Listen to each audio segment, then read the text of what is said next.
আর যদি বলো আমার এই মেয়ে, আমার মেয়ে যে কি ভালো না, মানে ওরকম মেয়ে থাকা হচ্ছে ভগবানের আশীর্বাদ, জানো তো।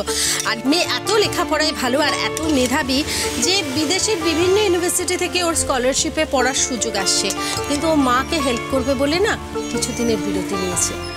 এবার আমারও তো খারাপ লাগছে, বলো আমার খারাপ লাগছে, ওর বাবার খারাপ লাগছে যে ও লেখাপড়াটা বন্ধ করে এইভাবে আমার সঙ্গে আমাকে হোটেলে সাহায্য করছে।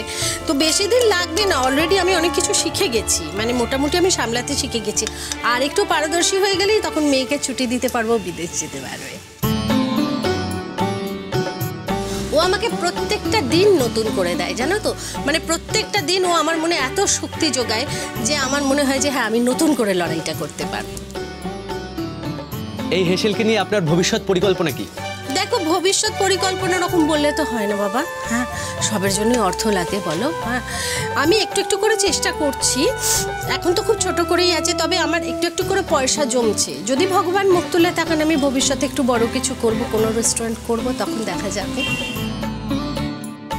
আপাতত এই যে মানুষরা খেয়ে সন্তুষ্ট হচ্ছে, ক্ষুধার্ত মানুষের মুখে আমি দুটো অন্ন তুলে দিতে পারছি, যদিও তার বিনিময়ে আমি পয়সা নিচ্ছি, কিন্তু খিদের মুখে আমি খাবারটা তো দিতে পারছি। এটাই আমার কাছে শান্তি, যে তারা খেয়ে শান্তি পাচ্ছে। কোজাগরী বসু একজন গৃহবধূ ছিলেন, তার থেকে এখন একজন হোটেল মালিক হয়ে আপনার অনুভূতি কেমন হচ্ছে? মালিক ফালিক কিছু নয়, আমি মালিক বলে নিজেকে মনে করি না। আমি মনে করি এটা আমার কাজ, আমি আমার কাজটা সুন্দরভাবে করছি, আর আমার কাজের সঙ্গী হচ্ছে আসমান আর তোতা। এতদিন আমার সংসারের লোকেদের জন্য আমি রান্না করেছি, এখন আমি সংসারের বাইরের মানুষদের জন্য রান্না করছি, এটাই আমার সব থেকে বড় পাওয়া। দেখো, এই যে কাজটা করছি, এটা একটা সুবিধে কি হচ্ছে বলো তো, আমার দুটো পয়সা রোজগার হচ্ছে। রোজগার হলে মানুষের সুবিধে কি হয়, হাত পাততে হয় না। এতদিন যা দরকার হয়েছে স্বামীর কাছে হাত পেতেছি, উনি কোনোদিনও না করেননি, কিন্তু যার কাছেই হাত পাতি না কেন, হাত পাতাটা তো লজ্জার বলো, তার থেকে নিজের খরচাটা নিজে চালিয়ে নেওয়া ভালো নয় কি? ওই যে হাত পাতার লজ্জাটা, ওটা থেকে যে আমি মুক্তি পেয়েছি, ওটাই হচ্ছে আমার লড়াইয়ের ফল। আপনার এই কাজে আপনার পরিবারের সহযোগিতা কিরকম পাচ্ছেন? দেখো, পরিবারের সহযোগিতা বলতে আমার আসমান আর তোতা, একটু জলটা দিয়ে দিই।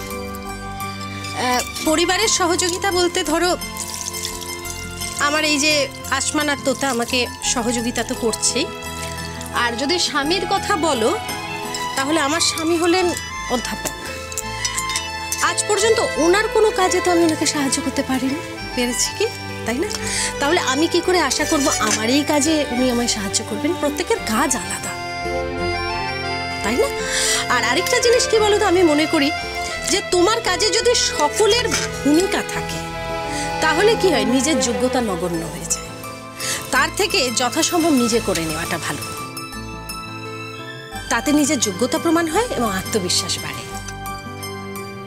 আপনাকে অসংখ্য ধন্যবাদ। আপনার খাবারের মহিমা আরো চারিদিকে ছড়িয়ে পড়ুক, আপনার এই হেসেল আরো অনেক বড় হোক, এই শুভেচ্ছা রইল আমাদের। এবার আপনাদের সঙ্গে একটু কথা বলতে চাই। নিশ্চয়ই, আগে কন্যা মুখোমুখি দাঁড়াও। আচ্ছা, আপনি তো কোজাগরী বসুর মেয়ে। হ্যাঁ। আপনি ইয়াং, উচ্চশিক্ষিত, আপনার বিদেশে যাওয়ার সুযোগ এসেছিল, কিন্তু সেসব ছেড়ে আপনি মায়ের সঙ্গে এই লড়াইটা করছেন, এ বিষয়ে আপনি কি বলবেন? আমার তেমন কিছু বলার নেই।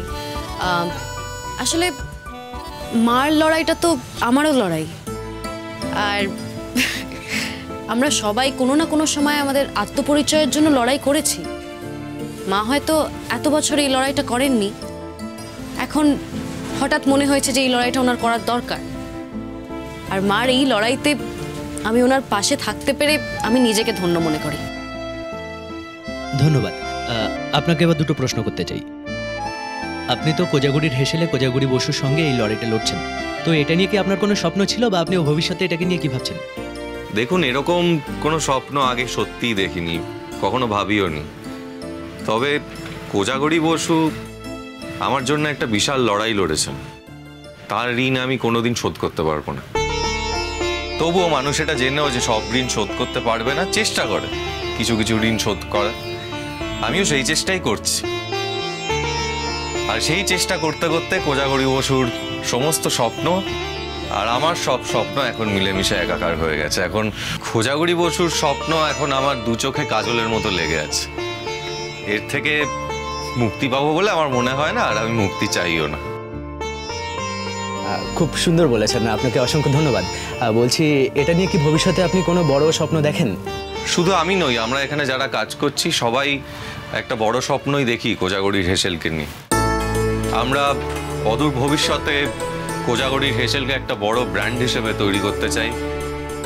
সারা দেশ জুড়ে কোজাগরীর হেসেলের ব্রাঞ্চ খুলতে চাই। আর এখানে শুধু ব্যবসা নয়, মানুষ যাতে তৃপ্তি করে খায় আর উৎকর্ষ মানের খাবার খায়, সেটাই আমাদের স্বপ্ন। ওকে, থ্যাংক ইউ। মাংস হয়ে গেছে। গুড। তুমি আগে বলো কেমন লাগছে। প্রশংসাতে সবাই পঞ্চম সেলিব্রিটি হয়ে গেলেন তো আপনি। আচ্ছা, আপনারা সবাই চলে আসুন না এদিকে, একসাথে করে নিন। আমি না খুব ভালো কথা টথা বলতে পারি না। পারি না করে তো ভালোই বললেন।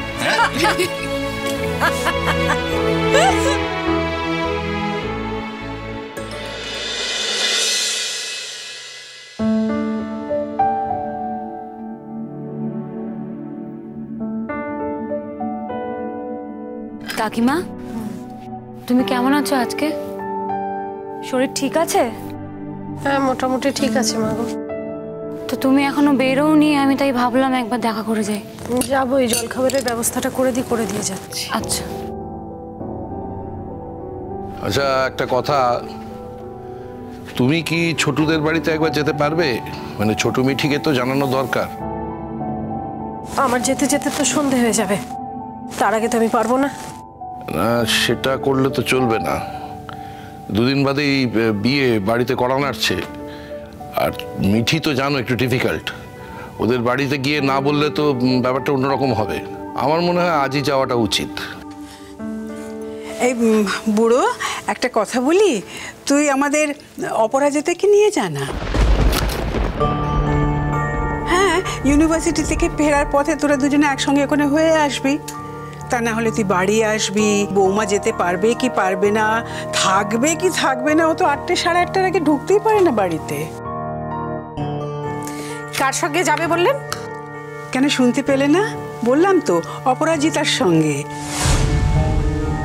ওর একা যেতে ইচ্ছে করছে না, ওকে নিয়ে যাক, তাই না বুড়ো? কি জলখাবার হয়েছে নাকি? চোখে নেবা হয়েছে নাকি? চোখের সামনে দেখতে পাচ্ছ না জলখাবার সাজানো আছে? কই, আমায় তো আর জিজ্ঞেস করোনি বাটার টোস্ট খাবো কিনা? পারবো না তো, আমি তোমার মেট নই। তুমি আমাকে পয়সা দিয়ে রাখোনি যে থরে থরে তুমি যেরকম চাইবে মুখের সামনে এনে ধরবো। যা করেছি সেটা খেতে হলে খাও, না হলে খেও না। ওকে, ঠিক আছে, বলে দিলেই পারতে, তোমার উপর আর ভরসা করতাম না। ঠাম্মা, সীমাদি কোথায়? সীমাদি আসেনি? এসেছিল। এখান থেকে আবার ওই বৌমার দোকানে চলে গেছে। আমার শরীরটা ভালো নেই, সেই জন্য সীমাকে পাঠিয়েছি। তুমি যে বললে তুমি ঠিক আছো আজকে। কাকিমা, আমি কিন্তু আজকের পর আর আসতে পারবো না।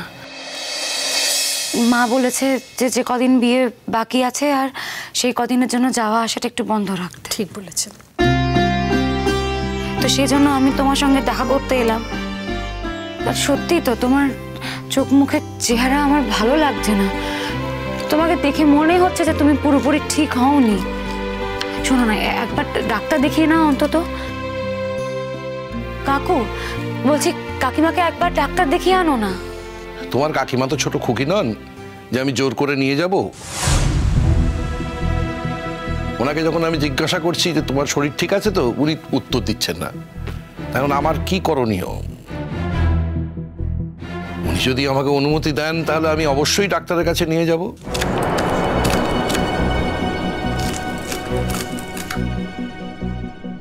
দাদা ভাই কি খেতে চাই একটু করে দাও। পারবো না, বলে দিয়েছি যা আছে তাই খেয়ে যেতে হবে। আমি দুরকম খাবার বানাতে পারবো না। দরকার নেই, আমি খেতে চাইও না। আরে টিটো, তুমি কি খাবে বলো না, আমি বানিয়ে দিচ্ছি। না আন্টি, তুমি কেন করবে? উমা, কেন? আমি করে দিলে কিসের দোষ? মা তো করেছেন, বাকিটা আমি করে দিতেই পারি। আর তাছাড়া দেখো, সারাদিন তো আমি কিছু করিনি। ভালোবাসা